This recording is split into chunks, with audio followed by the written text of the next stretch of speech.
ce soit une villa ou un grand chantier, on n'est jamais confronté au même problème en fait. Il y a toujours l'élément perturbateur qui vient mettre un peu le sel sur le projet. Malheureusement ou heureusement, je ne sais pas, mais c'est jamais la même chose. Je m'appelle Nicolas Fellman, je suis un ingénieur civil qui a fait son diplôme à l'EPFL, sauf erreur de ma part, en 1991 ou 92. Ma base a toujours été en fait de devenir indépendant un jour et de créer ma propre structure.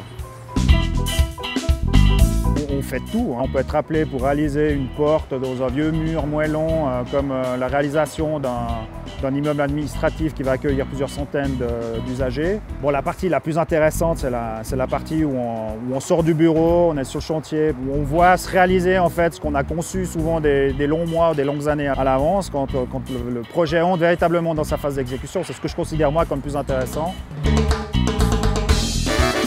Je parle un peu comme un vieux con là, mais c'est vrai que quand moi je suis sorti du poly, en Mac 2, on y avait accès 1 heure par semaine. On avait l'interdiction de rendre notre travail de diplôme, taper à la machine ou sur les premiers ordinateurs portables.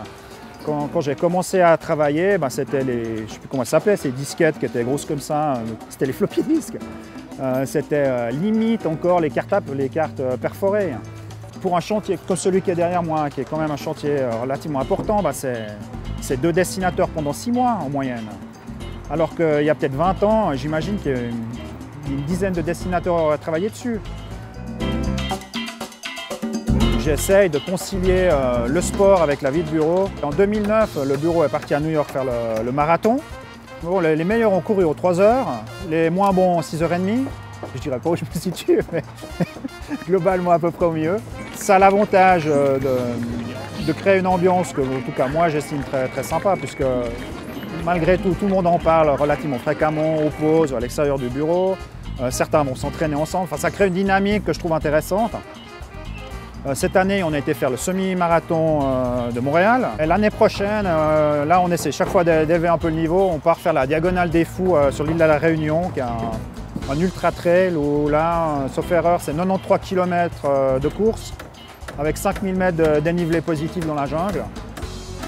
Mais là, la moitié du bureau sera à la plage pendant que l'autre moitié courra en équipe. Et le but, c'est que tout le monde termine vivant. Enfin, tout le monde termine en tout cas.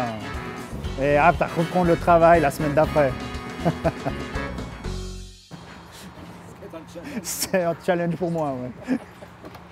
Comme je suis le plus vieux du bureau, en fait, la pression elle est sur moi.